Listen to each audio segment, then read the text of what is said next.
If you are the President of the United States today, facing rising tensions with China, a prolonged war in Ukraine, and an increasingly unstable Middle East, what would you do?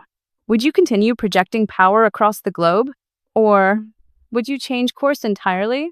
Because today, many analysts, economists, and geopolitical experts are asking one critical question: is the current global system reaching its breaking point?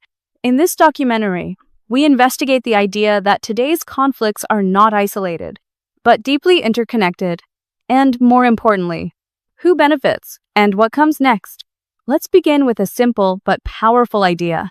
What if the wars we see today, Ukraine, Middle East tensions, U.S. China rivalry, are not separate crises, but part of a larger global transition?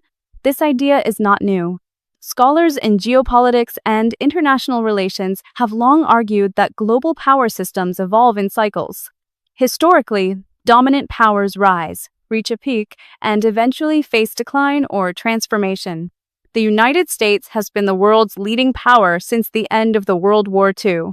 But today, that dominance is increasingly challenged. The global system is under pressure from multiple directions. In Eastern Europe, the war between Russia and Ukraine continues to reshape alliances. In Asia, competition between the United States and China is intensifying economically, technologically, and militarily. And in the Middle East, conflicts involving Iran and Israel are raising fears of wider escalation. These are not isolated events. They are symptoms of a system under stress. One concept often discussed by historians is imperial overstretch. This term was popularized by Paul Kennedy.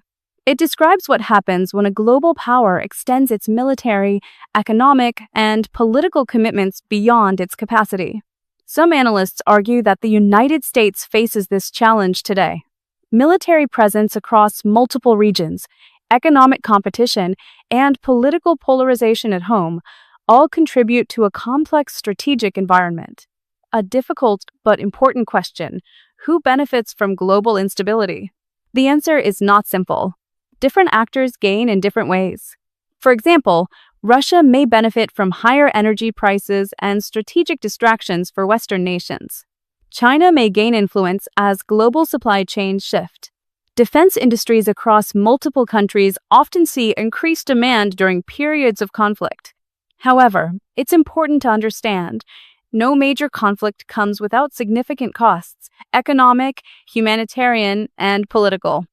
Leadership decisions matter. Figures like Donald Trump, Joe Biden, Vladimir Putin, and Xi Jinping shape the direction of global events.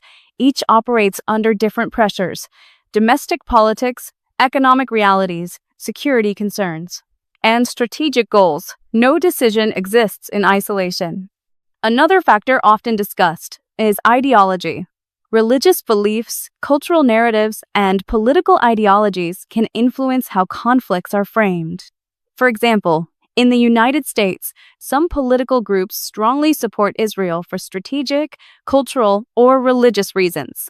In the Middle East, historical and religious identities shape regional dynamics. However, it's critical to approach this topic carefully. Global conflicts are driven primarily by strategic interests, security concerns, economic factors, rather than simplified narratives. One of the most important developments today is the gradual shift in the global economic system. For decades, the US dollar has been the dominant global reserve currency, but now countries are exploring alternatives. Organizations like BRICS are discussing new financial systems.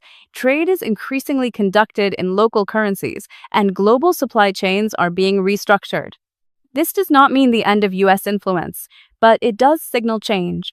The phrase New World Order is often misunderstood. In reality, it refers to a shift in how global power is distributed. Instead of one dominant superpower, we may be moving toward a multipolar world. A system where the United States, China, Russia, regional powers all share influence. This transition is rarely smooth. History shows that periods of change often bring instability. The risks are real. Escalation of regional conflicts, economic disruptions, cyber warfare, misinformation, and most importantly, the human cost, Millions of people are affected by decisions made at the highest levels of power. There are several possible futures: continued competition and rivalry, strategic cooperation between major powers, regional conflicts expanding into larger crises, a gradual, negotiated transition to a multipolar system. The path chosen will depend on leadership, diplomacy, and global cooperation. So we return to the original question. If you were in charge, what would you do? Continue the current path or seek a new framework for global cooperation? Because the decisions made today will shape the world for decades to come. The world is changing, power is shifting, alliances are evolving, and the future remains uncertain. But one thing is clear: understanding these changes is more important than ever. Because informed people make better decisions. Thank you for watching. Stay aware, stay informed, and we'll see you in the next episode. This video is created for educational and informational purposes only. It presents a general analysis of global geopolitical developments based on publicly available information, expert opinions, and historical context.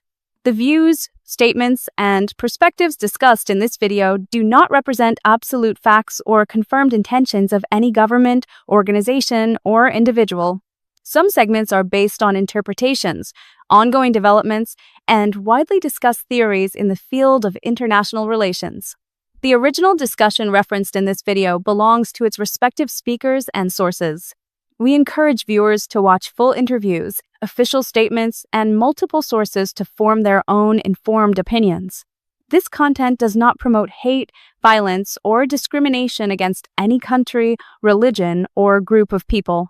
All topics are discussed in a neutral and analytical manner, strictly in line with YouTube's community and monetization guidelines.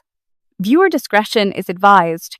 The content is not intended to influence political opinions, but to encourage critical thinking and awareness. Thank you for watching.